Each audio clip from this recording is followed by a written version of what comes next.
Hi friends, I am Tilak, you're watching Tech May Be Unique, and today we're just going to see how to create this epic Canva text effect on your Canva mobile application. And if you are new to this channel, subscribe for more Canva content. So how to create this modern stock text effect on the Canva, I'm just going to show in this video. For that, first of all, in the app section, just search as Text Studio Maker and just open the Text Studio. Now just search the text effect as modern.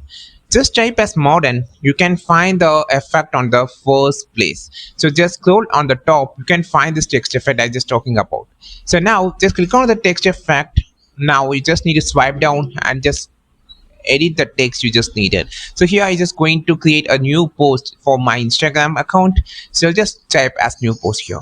So you can change the font, and a bold font will be look great. I just going to change it look like, and if you just needed to have a text curve, it's look different actually like this.